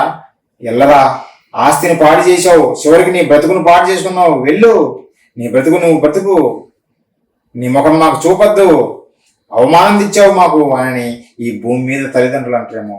కానీ పరలోకపు కన్న తండ్రి నిజంగా చెడిపోయిన కుమారుడు కొరకే ఎదురు చూస్తున్నాడు. ఆ చెడిపోయిన కుమారుడు వచ్చినాడనే, ఇదిగో తప్పిపోయిన నా కుమారుడు తిరిగి వచ్చాడు గనక విందు చేయండి అని నిజంగా రాజవస్త్రం లాగా మంచి వస్త్రాలు ధరించి ఉంగరం పెట్టేసి నా గొర్రెను వధించి పండుగ చేశాడు తెలిసిన. అదే వాతావరణము పరలోకంలో ఉంది ప్రియులారా. ఇలాంటి సంతోషమే పరలోకంలో దేవుడు అనుభవిస్తున్నాడు ఒక పాపి మారినప్పుడు. ఎందుకు? మనమందరం ఆయన పిల్లలం గనకనే. మనమందరం ఆయన పిల్లలము, తప్పిపోయాము, అయ్యో నా కుమారుడు మళ్ళీ వచ్చాడు అని నిజంగా ఎంతో ఉప్పొంగిపోతున్నాడు, సంతోషిస్తున్నాడు. అదే యేసుక్రీస్తు వారు చెబుతారు. ఒకసారి చూడండి 15వ అధ్యాయం అదే అధ్యాయంలో 7వ వచనం ప్రియులారా. 7వ వచనము, అటువలే మారు మనసు అక్కరలేని 99 మంది నీతిమంతుల విషయమై కలుగు సంతోషము కంటే మారు మనసు పొందు ఒక్క పాపి విషయమై పరలోకమందు ఎక్కువ సంతోషం కలుగును. ఒక పాపి మారితే అంటే ఒక ఆత్మ రక్షింపబడితే పరలోకంలో గొప్ప సంతోషం అంట. ఎవరికి? తండ్రికి. ఈ మానవాళి చెడిపోయిన దాన్ని బట్టి చూసి నిజంగా వేదన చెందుతున్నాడని చూసాం కదా, హృదయంలో నొచ్చుకున్నాడని చూసాం కదా, బాధ పడుతున్నాడని చూసుకున్నాం కదా. దేన్ని బట్టి? ఈ ఆత్మల నాశనానికి పోవడాన్ని బట్టే కదా. ఎప్పుడైతే ఒక ఆత్మ రక్షింపబడిందో ఎక్కడ లేని ఆనందము, ఎక్కడ లేని సంతోషము తండ్రిలో చూస్తున్నాం పిల్లరా. అందుకే యేసుక్రీస్తు వారు భూమి మీదకి వచ్చాడు. దేవునిలో మరలా సంతోషం చూడాలి, ఆయనలో సంతోషం నింపాలని నిజంగా యేసుక్రీస్తు వారు భూమి మీదకి వచ్చి మనందరి కొరకు ప్రాణం పెట్టి ఆయన జాబు ముగించి వెళ్ళాడు. ఇప్పుడు మిగిలింది ఎవరికి? మనకు అప్పగించాడు బాధ్యత. నేను మీ కొరకు నా ప్రాణం పెట్టాను, మీరు మీ సహోదరుల నిమిత్తం ప్రాణం పెట్టాలని చెప్పారు. మరి మీరు కూడా పెట్టాలి కదా. పెట్టడం అంటే మనల్ని చంపుకోవడం కాదు. మనం జరిగిస్తున్న కార్యాలు ఈరోజు అవే. ప్రతి ఒక్కరు ప్రాణం పెడుతున్నారు. ప్రతి గురువారం పల్లెకు సువార్తకు వెళ్తున్నారు, జాబులు చేసుకుంటున్నారు. అయినా సరే సాయంత్రం అవ్వగానే ప్రతి పల్లెకి వెళ్ళి సువార్త ప్రకటిస్తున్నారంటే అదే ప్రాణం పెట్టడము. ఎవరి కోసం వెళ్తున్నారు? మన తండ్రిని, పరలోకపు తండ్రిని సంతోషపెట్టాలని మనం చేసే కార్యాలు ఇదేంటివి? మన పరలోకపు కన్న తండ్రిని సంతోషపెట్టేవి. ఎందుకంటే ఒక పాపి మారితేనే గొప్ప సంతోషము పరలోకములు అన్నప్పుడు, మరి ఆ పరలోకపు కన్న తండ్రి సంతోషపడే కార్యాలు మనం చేస్తే మరి అప్పుడు అడుగు, తండ్రి నాకు ఇది కావాలని అప్పుడు అడుగు. ఇదిగో నన్ను తీసుకొని నీ వలన నాకు సంతోషము, నా దుఃఖాన్ని చెరిపావు, నువ్వు నా కన్నీటిని నువ్వు తుడిచావు నా కుమారుడా, కాబట్టి నీకేం కావాలి తీసుకో అని అంటాడు అప్పుడు తండ్రి. పిల్లారా, అది సూత్రం, అది గమనించాలి. మన వాళ్ళు ఎలా ఉన్నారంటే తండ్రి కన్నీటిని తుడిచే వాళ్ళు ఎవరు ఉండరు, కానీ నాకు అది కావాలి తండ్రి, ఇది కావాలి తండ్రి అని ప్రారంభం నుంచి ఎండింగ్ వరకు ప్రార్థనలు ఇదే ముత్తుకుంటుంటారు. నిజంగా తండ్రి ఆవేదనను గుర్తుపట్టాలి కదా, తండ్రి ఎందుకు బాధపడుతున్నాడో ఆలోచించాలి కదా. అది పక్కన పెట్టేసి నీ అవసరతలను అడుగుతుంటే భూమి మీద ఉన్న తండ్రే నీకేమి ఇవ్వడు. అలాంటి పరలోకపు తండ్రి ఇస్తాడా? ఇవ్వడు. పిల్లరా, మనము నిజంగా మన పరలోకపు కన్న తండ్రిని ప్రేమిస్తే ఆయన సంతోష పెట్టే కార్యాలు మనం చెయ్యాలి. ఇప్పుడు జరిగిస్తున్న కార్యాలు అవే, ఇక ముందు కూడా మనం జరిగించాలి. పిల్లారా, సువార్త ప్రకటించాలి, ప్రతి ఒక్కరిని కన్న తండ్రి దగ్గరికి మనం నడిపించాలి.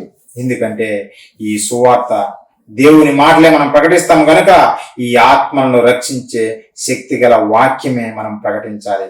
యాకోబు గారు రాసిన పత్రిక 1వ అధ్యాయం 21వ వచనము, అందుచేత సమస్త కల్మషమును విర్రవీగుచున్న దుష్టత్వమును మాని లోపల నాటబడి మీ ఆత్మను రక్షించుటకు శక్తి గల వాక్యమును సాత్వికంతో అంగీకరించుడి. మన ఆత్మను రక్షించే శక్తి గల వాక్యమే. మన ఆత్మ రక్షింపబడాలంటే నిజంగా వాక్యం అవసరం, దేవుని మాటలు అవసరము. ఆ దేవుని మాటలు చెబితేనే ఆత్మలు రక్షింపబడతాయి. కాబట్టి ఆత్మలు రక్షించేది శక్తి గల దేవుని మాటలే ప్రియులారా. ఆ దేవుని మాటలను మనం ప్రకటిస్తేనే కొందరినైనా మనం రక్షించగలము, కొందరినైనా దేవుని దగ్గరికి మనం నడిపించగలము. అందుకే దేవుడు చెప్పాడు. చివరికి ఈ మాట చూసి ముగించుకుందాం.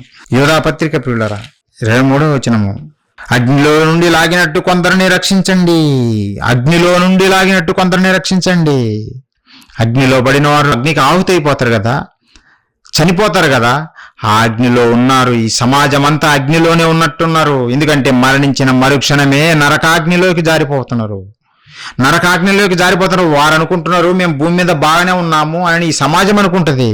కానీ వారికి తెలియని విషయం ఏందో తెలుసున, మరణించిన మరుక్షణమే పాతాళ గుండంలో, నరక గుండంలో జారిపోతున్నారు. ఆరని అగ్ని, అక్కడ అగ్ని ఆరదు, పురుగు చావదు అని చెప్పాడు దేవుడు. దాంట్లోకి జారిపోతారు. కాబట్టి ఆ అగ్నిలోకి జారిపోక ముందే వీరిని రక్షించండి. కొందరినైనా రక్షించండి, కొందరినైనా మీరు చేయబెట్టుకొని నడిపించండి, దేవుని దగ్గరికి నడిపించండి అని చెబుతున్న ప్రియులారా. నిజంగా ఆ పనుల్లో మనం ఉండాలి. ఒక ఆత్మ విలువ మనకు అర్థమైతే మన పరలోకపు కన్న తండ్రి ఒక ఆత్మ కూడా నశించిపోకూడదనే తన ప్రియ కుమారుణ్ణే వదులుకున్నాడు. మరి మనకు అప్పగించిన పనిని మనం చేస్తున్నామా? దేవుడే దీర్ఘశాంతంతో ఎదురు చూస్తున్నాడు. ఏ ఒక్కరూ నశించకూడదని, ప్రతి ఒక్కరూ మారు మనసు పొంది దేవుని దగ్గరికి రావాలని ఆయన ఎదురు చూస్తున్నాడు, దీర్ఘశాంతం గలవాడై. మరి మనము తృణీకరించకూడదు ఏ ఆత్మను. అంటే ఒక మనిషి, నేననేది ఒక ఆత్మ అంటే మనిషి గురించి చెప్పబడింది. వారిలో ఉండే లోపాలను బట్టి మనము వారిని దూరం చేసుకోకూడదు. వారి కొరకు నిజంగా మనం చేయగలిగింది చెయ్యాలి. దేవునిలోకి మరి ముఖ్యంగా నడిపించాలి. దేవుని మాటలు మనం ప్రకటించాలి. దేవునిలో వారిని నిలబెట్టాలి. అశ్రద్ధగా మనం చేస్తే, దేవుని అప్పగించినటువంటి ఈ పనిని మనం అశ్రద్ధగా చేస్తే కోల్పోతాం ప్రియులారా. మనము కూడా లోకంలో ఒకరిలాగానే మిగిలిపోతాం. దేవుడు అప్పగించిన ఈ బాధ్యత మనం చాలా గొప్పగా చేయాలి. ఏ ఒక్క ఆత్మ నాశనానికి పోకుండా చూసుకోవాలి, వారిని కాపాడాలి, దేవునిలో నిలబెట్టాలి, దేవుని కొరకు బ్రతికే వారిగా వారిని నిలబెట్టాలి. అప్పుడే తప్ప లేకపోతే మనకు వచ్చే ప్రయోజనం లేదు ప్రియులారా. మనము ఈ ఒక ఆత్మ విలువ మనం అర్థం చేసుకొని మన కన్న తండ్రి ఆవేదనను, కన్నీటిని తుడిచి ఆయనను సంతోషపెట్టి కార్యాలు మనం ఎల్లప్పుడూ చేయాలని కోరుకుంటూ ఈ మాటలు ముగిస్తున్నా. ప్రార్థన చేసుకుని ముగించుకుందాం. అందరు తల ఉంచినట్లయితే ప్రార్థించుకుందాం. ప్రియులారా, మహాపరిశుద్ధుడా, ప్రేమగల మా కన్న తండ్రి, మీ పరిశుద్ధమైన ఘనమైన శ్రేష్టమైన మీ నామానికి వందనాలు తండ్రి.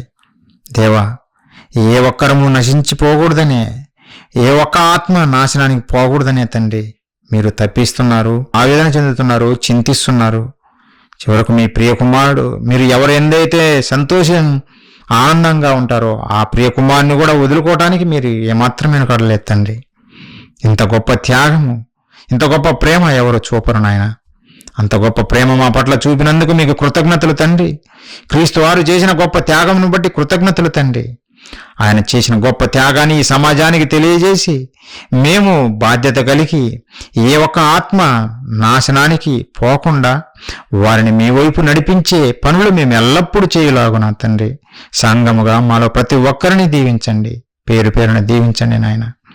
ప్రతి ఒక్కరము ఇదే స్ఫూర్తితో మీరు చెప్పిన మాటల ప్రకారం మేము జీవిస్తూ అనేక మందికి ఈ సత్య సువార్తను ప్రకటించి సత్యం లేక నడిపించేవారిమిగా నాయన, అబద్ధాలలో మగ్గిపోతున్నటువంటి ఈ క్రైస్తవ సమాజాన్ని తండ్రి సత్యం అనే వెలుగులోనికి నడిపించేవారిమిగా మమ్మల్ని నిలబెట్టండి నాయన. కావలసిన బుద్ధి, జ్ఞానమును, వివేచనను మాకు ప్రసాదించండి. సంఘం ద్వారా జరుగుతున్న ప్రతి పరీక్షల్లో మీ కృప మాకు తోడుగా ఉండి నడిపించండి నాయన. మీకే మహిమకరంగా, మాకు ఆశీర్వాదకరంగా జరిగించండి తండ్రి. ఇంకా ఎన్నెన్నో కార్యాలు మిమ్మల్ని గణపరిచేవి, మిమ్మల్ని మహిమపరిచేవి మేము చేయాలని కృప చూపండి. అందరము కలిసిగట్టుగా ఏకభావంతో మీ నామ మహిమార్థమై జీవించుటకు కృప చూపండి తండ్రి. ఈ ప్రార్థన మా ప్రభువును, మా రక్షకుడును, మీ ప్రియకుమారుడైన క్రీస్తు వారి శ్రేష్టమైన నామంలో అడిగి వేడుకొనుచున్నాము తండ్రి. ఆమేన్. అందరికీ వందనాలు ప్రియులారా.